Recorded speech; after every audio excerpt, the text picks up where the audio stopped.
மறைந்த முன்னாள் முதலமைச்சர்களான எம்ஜிஆர் அவர்கள், ஜெயலலிதா அவர்கள் அவங்களுடைய படம் இடம்பெறல அப்படின்னு முதல் அதிருப்தியை வெளிப்படுத்தியிருந்தார் இல்லையா? முன்னாள் அமைச்சரான திரு செங்கோட்டையன். அதுக்கப்புறம் கிட்டத்தட்ட 10 நிமிஷம் 250க்கும் மேற்பட்ட நிர்வாகிகள் பெயரெல்லாம் உச்சரிச்சவரு, தொண்டர்கள் பெயரை உச்சரிச்சவரு ஒரு கூட்டத்துல. அதிமுகவுடைய பொதுச் செயலாளரான திரு எடப்பாடி பழனிசாமி அவருடைய பெயரை குறிப்பிடல. அப்புறம் துரோகம் செய்யாதீர்கள் அப்படின்லாம் பேசியிருந்தாரு. இது எல்லாமே தொடர் அஸ்திரங்களாக ஏவப்பட்டதாக பார்க்கப்பட்டது. ஆனா டக்குன்னு பார்த்தோம்னா அந்தியூர்ல தோல்வி அடைஞ்சதை ஒட்டி தான் துரோகம் செய்யாதீர்கள்னு சொல்லாதீங்க அப்படின்னு சொன்னேன் அப்படின்னு விளக்கம் கொடுத்திருக்காரு செங்கோட்டையன். அப்புறம் பொதுச் செயலாளர் அப்படின்னு எடப்பாடி அவர்களை நான் குறிப்பிட்டிருக்கேன் அப்படின்னு பதில் கொடுத்திருக்காரு. என்ன நடந்தது அப்படின்னு விசாரிச்சு பார்த்தோம்னா சில மாஜி அமைச்சர்கள் செங்கோட்டையன் அவர்களை தொடர்பு கொண்டிருக்காங்க.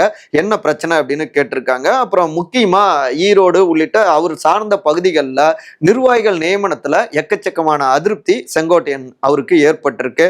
அதெல்லாம் பேசி சரி பண்ணிடலானே, தவறு நடந்துருச்சு அப்படின்னு எடப்பாடி அவர்களால் உத்தரவாதம் கொடுக்கப்பட அதுக்கப்புறம் தான் இந்த சுபம் காட்சிகள் அப்படிங்கிறாங்க.